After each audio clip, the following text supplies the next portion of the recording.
тебя получается как будто игрушечные. Да, они так игрушечные получается. Вот есть такой тип, даже самые мелочи, пару несколько людей, которые вот показывают прямо. Давайте. Да? Я так и не понял. Он вроде, очень долго это дело делали. В конце концов, я приехать. Вот. Там вообще все по этой программе, все там. Алексей, вот, слышал? Что, да.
Deputy Chief Astronaut Mike Barrett. Mike, Soyuz vehicle on the launch pad here in Baikonur after very, very careful, meticulous preparation.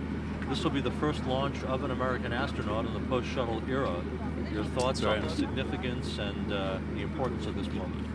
Well, there's a lot of reasons to be significant for this new launch here. Obviously, with the shuttles passing, the shuttle did what it was designed to do, which was to build the International Space Station. So now we are turning our attentions towards utilization, and this world-class laboratory that's in space, pretty much starting now, will be dedicated almost completely to producing science and technology and everything that we wanted to get the experience of human spaceflight and the knowledge to stay long periods and expect people to be healthy up there and then very productive. So it's a big time for us right now to see us transition to that era. Just a few months ago, the Russians had the setback with a Soyuz booster, the loss of the unmanned Progress. They recently successfully launched a Progress to the station. What is your level of confidence and your thoughts about how quickly they recovered from it? Well, obviously, to get to this point, to have the Soyuz TMA-22 on the launch pad and ready to go, a lot of people gathered, a lot of technicians and very smart people got together to dissect this incident that happened with the Progress. And I think an unprecedented response really was mounted to figure this out. Whole engine blocks, numbers of engines that have been produced were recalled and examined and tested. And I think that the engines that we have now here in the third stage of this rocket are probably those we're most confident in of any other launch. I think with the reliability record with the Soyuz over these past decades, I think we're very confident between that record and the effort that these guys put into it that this should be a very safe launch. The long months of training for Dan Burbank are now at an end. What is his level of preparedness? What's his mood as he prepares for launch, and how complicated will this increment be? Well, that's a great question. Obviously, we're a few weeks later than we expected to be, and I would say that Dan is about as prepared as anybody has ever been before going to the International Space Station, because we've used that time to do further training. And with the current circumstance, there'll be a very short handover time, as we call it, between the off-going crew and Dan and his crew. So we've had to maximize training to the extent possible. The folks on board now, Satoshi and Mike Fossum and Sergei Volkov, they've all sent down training videos and essentially instructions to make that as efficient as possible. I think Dan and his crew are incredibly ready to go. As far as their mission, every mission is complex up there. One of the things they're going to need to do is back out of some of the decrewing activities that we've been doing in the off chance that we weren't able to launch this Soyuz on time. We wanted to be sure that the station was ready to work unmanned, essentially, to be an autonomous vehicle for a while. That took a lot to do, and they'll have to undo some of that work. But then they'll get down to the work of doing science, and that's, of course, what the station was built for. And it won't be long before they'll be joined by the next crew in December. That'll bring us back up to the full crew complement of 6, and then again the station can really start to produce.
Gerstenmaier, the Associate Administrator for Human Exploration Operations. Bill, Soyuz on the pad, ready to launch on November 14th. This will be the first launch of an American post-shuttle. Your thoughts on the significance and how critical this time is to get the station back to a 6-person operation and all the increment work that lies ahead? You know, as I think about it, you know, we've been flying on the Soyuz for a pretty extended period of time, even while the shuttle was flying. So I don't see it as a big difference, as this is the first American post-shuttle to go fly. But I still look at what the Russians are doing and getting the rocket ready to go fly after the Progress failure, and they've done a tremendous job of really investigating and thoroughly understanding what's going on, and they're ready to go fly today. And it's really amazing to see the teams working here on the rocket, getting it unbolted, getting it erected, see the Russians going through step by step, getting the rocket prepared, and they're doing a great job today. So I'm very impressed with what I see with the Russians and their teamwork in preparation for today. Only 3 months have passed since the Progress accident. It was very aggressive work that the Russians did to get into the posture that we're at today. 2 launches and a landing now within a 5-week period. Your thoughts on what this moment in time represents in terms of the aggressiveness of what the Russians are attempting? Yeah, it's a pretty intense launch tempo they have planned for themselves here. But again, you know, I don't sense any rushing or anything being cut in terms of preparation and preparedness. Again, the Russians are very methodical, moving forward kind of step by step. And you know, even as they prepare the rocket today and they do the unbolting and they do the hydraulic lifts and they do the activities, they're pretty standard, pretty step by step, just kind of moving forward, making steady progress. Mike Fossum and his crew on orbit had a slightly different increment over the past 3 months than they had bargained for. Dan Burbank, a slightly shorter increment now for he and his crewmates coming up. How critical and difficult will this period and quick transition be from one crew to the next?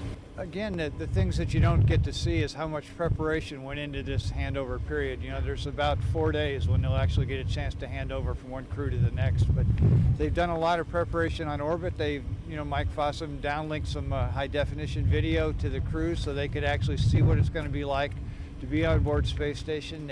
They showed them some things that they're going to have to do in terms of maintenance to get prepared. So where the normal handover would have been more face-to-face, they actually did some of it remotely by planning ahead and working with the mission operations team to be prepared. So, you know, it looks easy when we see it from the outside and see it get executed. But if you look behind the scenes and you see all the preparation and the thought that went into this to make it work that smooth, that's a testimony to what we're really doing to get prepared. So this extra preparation they did, the extra crew conferences, the extra talking back and forth have been tremendously helpful and should set us well to be ready for this pretty short handover period between the 2 crews.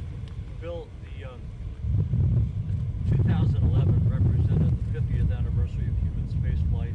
As the year ends and you move into a new year here, between utilization and the advent of commercial vehicles standing in the wings, basically ready to come online to service the station, how do you view this transitional period away from shuttle into how the future is going to look? You know, again, we've done a lot of preparation to get ready for this period to transition away from shuttle into the next period of commercial cargo, and I think again we're prepared. You know, we may get surprised, but we're ready to move forward. There's also a tremendous amount of research going on board space station. You know, every day I look at the status reports and there's probably 5 or 6 scientific investigations being done every day on board space station. So this period of time with the 3 crew, they've done a tremendous job of actually doing some really quality research. You know, some of the combustion experiments that Mike Fossum have been looking at have yielded some really amazing results. We see some things with, we're actually burning some heptane propellant in space. We actually see how that performs in the microgravity period of space with no convection, and it's amazing. And the researchers are very intrigued by the results they're seeing. So I think the thing that most folks don't get a chance to see is how much real research and scientific investigations are getting done during this period, and it's a real tribute to Mike and the crew on orbit that they were able to do this with a pretty reduced crew size and a very different schedule than they had planned. But again, by being adaptable, being flexible, and being prepared, they were able to really make it look very smooth. Finally, how complex will this time frame and this increment be for Dan Burbank and a month from now when Don Pettit launches to join him with his crew? Again, overall, a pretty dynamic period in terms of launches and vehicles coming up. You know, we have the automated transfer vehicle scheduled for next March launch. We have the commercial cargo guys coming online pretty soon. Just a very, very busy period. So again, I think the thing we learned is to be prepared, to be flexible, to be agile, to be ready to change. And as life plays a slightly different scenario than you thought, or things don't work exactly right, if you've got that right mental attitude and you've been prepared, you're ready to adapt. It looks seamless. It looks like you're ready and nothing really happened, but in reality it's a tribute to the preparation and the thought that goes into this. And again, I can't say enough about the Russian preparation for this launch. They've done a great job of being prepared. They've looked at everything thoroughly. They're ready to go into this period. It's an exciting time watching this transition and start to see this kind of new phase of spaceflight as we move forward.